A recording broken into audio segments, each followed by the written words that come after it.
Hyderabad biggest property show is here. CREDAI Hyderabad. Rate ఆగదు, demand తగ్గదు.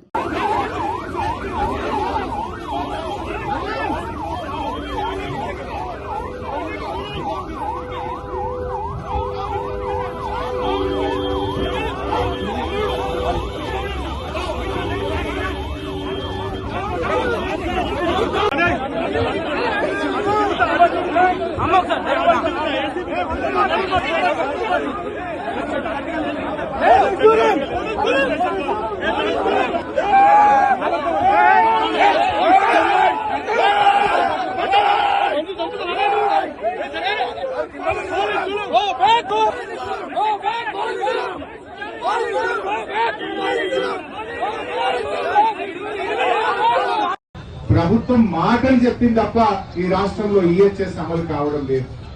నేను ఆసుపత్రులతో మాట్లాడిన, నెట్వర్క్ హాస్పిటల్స్ తో మాట్లాడిన, 2 యూనియన్లు ఉన్నాయి. 11 ఆసుపత్రులు, కార్పొరేట్ ఆసుపత్రులు ఒక యూనియన్, రాష్ట్ర వ్యాప్తంగా ఉండే ప్రైవేట్ హాస్పిటల్ ఒక యూనియన్.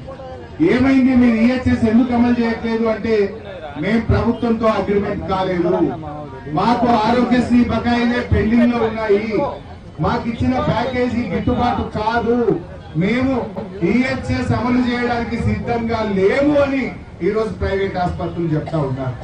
అంటే ప్రభుత్వం ఆసుపత్రులతో అగ్రిమెంట్ కాలే, ప్యాకేజీలు డిసైడ్ కాలే, కానీ ఉద్యోగులకు మాత్రం జీతంలో 1.5% కట్ చేసుకుంటూ పోతా ఉన్నారు. ఇప్పటికి 4 నెలలు కోత మిత్తిండ్రు, కానీ 4 నెలల్లో పాత ఈహెచ్ఎస్ బంద్ అయింది, కొత్త ఈహెచ్ఎస్ అమల్లోకి రాలేదు. గాల్లో దీపం లాగైపోయింది.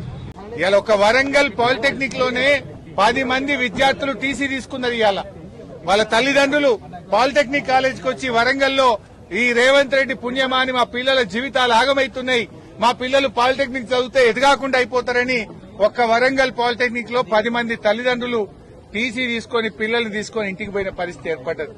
రేవంత్ రెడ్డి ఇప్పటికైనా కళ్లు తెరువు, చిల్లర బేసిజాలకు పోకు, నువ్వు కళ్లు తెరిచి వెంటనే జీవో 97 రద్దు చేయాలని, పాలిటెక్నిక్ లను యథావిధిగా ప్రభుత్వంలోనే నడపాలని చెప్పి మేము డిమాండ్ చేస్తా ఉన్నాం.